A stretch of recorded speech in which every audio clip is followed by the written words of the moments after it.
Je suis docteur chirurgien et homme sage-femme diplômé de l'université de Guadalajara. J'ai une expérience de 11 ans de pratique médicale et ai travaillé pendant 8 ans avec une substance naturelle que l'on trouve dans une espèce de crapaud vivant dans le désert de Sonora. Uniquement. J'ai travaillé main dans la main avec les communautés indigènes du nord de Sonora, avec les Seris et les Yaquis. J'ai passé 2 ans avec la communauté Seri à traiter les problèmes d'addiction au cristal, grâce à une molécule produite par ce crapaud et avec des résultats surprenants. Là où ces personnes savent qu'elles devront investir tout le reste de leur vie, tous leurs efforts et toute leur énergie pour essayer de se libérer d'habitudes autodestructrices qu'elles ont apprises au sein de leur société, de leur éducation, dans cette vie et dans cette réalité. Là où toutes les tentatives échouent, entre autres à cause de la prison, de l'emprisonnement, des menaces, des drogues chimiques et des médicaments, là où tout semble mener à l'échec. Cette molécule permet aux patients de retrouver avec facilité un état de paix et de tranquillité via un processus de respiration consciente. C'est alarmant de penser que nous sommes arrivés dans notre société à un point où nous réfléchissons à la façon d'autoriser une personne à quitter la vie légalement, quand nous devrions peut-être réfléchir à ce qui serait la meilleure façon d'être heureux et pleinement conscient que la seule chose que nous avons est cette vie. Personne ne sait.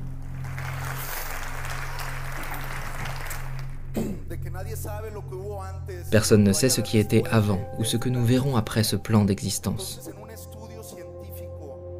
Alors, au cours d'une étude scientifique basée sur des preuves médicales et l'intention de préserver les traditions ancestrales, nous avons créé la fondation Otak. Le mot Otak signifie précisément en Kimikitom, qui est le langage parlé par les Comcaac, le mot pour dire le peuple.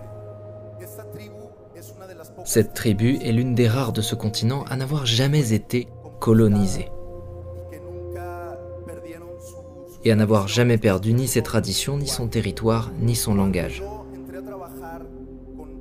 Lorsque j'ai commencé à travailler avec cette communauté et à utiliser cette médecine, les sages de leurs conseils m'ont dit de le faire avec les chants traditionnels.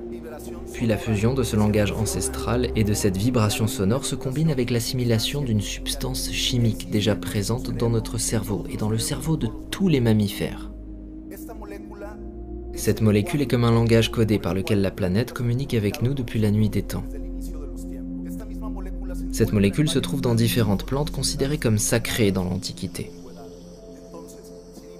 Alors, malgré les limitations géographiques qui existaient en des temps plus anciens, certaines populations avaient réussi à développer les mêmes types de croyances sur la vie. Et ces croyances ne se sont jamais imposées par la violence les unes aux autres, mais toujours par des transmissions de génération en génération, et ont été vécues personnellement à travers l'expérience d'une relation directe avec la Terre et avec la réalité. Nous sommes au Mexique, dans cette région du désert de Sonora, qui inclut l'État de Sonora et certains États des États-Unis. C'est le lieu de résidence de cette espèce d'amphibien. Cet animal vit sous terre pendant 10 mois de l'année, ce qui signifie qu'il ne sort qu'avec les cycles de la nature. C'est pour ça que pour les Mésoaméricains, la grenouille et le crapaud sont intimement liés à l'abondance et à la prospérité, et au cycle de la reproduction et de la fertilité. Lorsqu'il commence à pleuvoir dans le désert, ces animaux nocturnes émergent pour manger et se reproduire. Ils sont attirés par la lumière et sortent pour se nourrir d'insectes. Leurs glandes parotides contiennent une substance qui, dans son état naturel, s'appelle la bufoténine.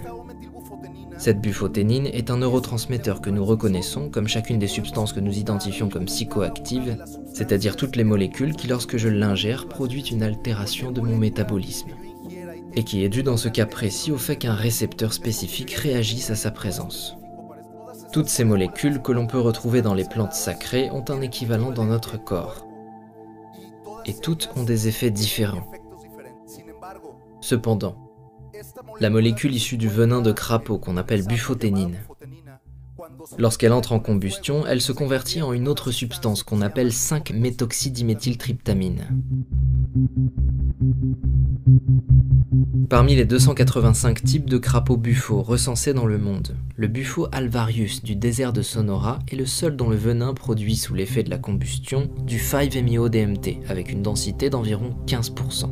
Cette composition est unique dans le règne animal. Mais en plus de sa forte teneur en 5-MeO-DMT, le venin de cet amphibien produit un cocktail d'au moins 15 tryptamines supplémentaires, une composition qui varie d'un crapaud à un autre en fonction sans doute de son âge, de sa taille et de paramètres méconnus. Ce qui fait de ce venin naturel un psychoactif hautement singulier. Son extraction s'obtient de manière douce. C'est lorsqu'on effleure les glandes de l'animal qu'il sécrète son venin. Le liquide jaunâtre est alors récupéré sur une surface en verre. Et en séchant, il forme une résine cristalline, prête à être fumée. Consommée en dose de 3 à 5 mg, l'inhalation de la molécule produit une expérience psychédélique incroyablement intense et de courte durée. Et la plupart des gens ressentent une rémanence très agréable pendant les minutes qui suivent la fin de l'expérience. A noter que le 5-MeO-DMT est 10 fois plus puissant que la NN-DMT, et que les structures de ces deux molécules diffèrent significativement. Alors que le 5-MeO-DMT présente un groupe méthoxy en position 5 sur le cycle indole, la DMT n'en a pas. La présence de ce groupe augmente considérablement la solubilité lipidique de la molécule, ce qui permet au 5-MeO-DMT de pénétrer la barrière hémato-encéphalique et d'atteindre les sites d'action plus rapidement que la NN-DMT. En des termes plus simples, son effet est 10 fois plus puissant, beaucoup plus rapide et produit une expérience sensiblement différente. En 1955, le 5-MeO-DMT a été identifié comme l'alcaloïde prédominant dans le tabac à prisée hallucinogène de plusieurs tribus d'Amérique du Sud. Ces peuples autochtones préparent ces tabacs depuis longtemps, à partir de fleurs, de graines, d'écorces et de tiges de plantes indigènes. Mais le Bufo alvarius est devenu le crapaud psychédélique par excellence quand il a été démontré que son venin contenait de grandes quantités de 5-MeO-DMT, une densité bien supérieure à la plupart des mélanges indigènes connus à ce jour. Et pour autant que la science le sache, aujourd'hui, le crapaud de Sonora est le seul animal au monde à produire le 5-MeO-DMT. Enfin, il est important de relever que ce psychoactif est juste le plus puissant, parmi une famille d'autres, majoritairement issus des plantes et tous considérés par les anciens comme sacrés. C'est le messager chimique le plus puissant que l'on peut trouver dans la nature. Mais lorsque cette molécule est inhalée par la personne, elle ne peut se laisser distraire par l'interprétation des visions qu'elle obtient, comme c'est le cas dans la majorité des plantes sacrées. Cette molécule la projette dans un état de conscience dans lequel elle ressent, à travers sa respiration, une connexion réelle avec la terre, avec le ciel, avec toutes les montagnes et avec tous les êtres qui existent. Ce n'est pas une prétention de l'esprit, c'est une capacité naturelle, innée, pour tous les organismes. Et que nous avons oublié à cause de l'aliénation de la conscience, à cause de la manipulation de l'environnement basée sur les intérêts de nos égos, et à cause de cette folie de l'esprit qui rend les hommes inconscients, nous avons détruit une grande partie de la vie de cette planète. Mais nous avons aujourd'hui entre nos mains la capacité de redresser le chemin emprunté par notre espèce et notre civilisation sur Terre. Ensuite, nous avons fait une analyse chimique de la molécule et elle a déterminé qu'il s'agit d'une substance complètement saine, qui ne génère aucun type de dépendance. Et qui, au contraire, aide les patients à se libérer des dépendances qu'ils ont développées dans leur vie.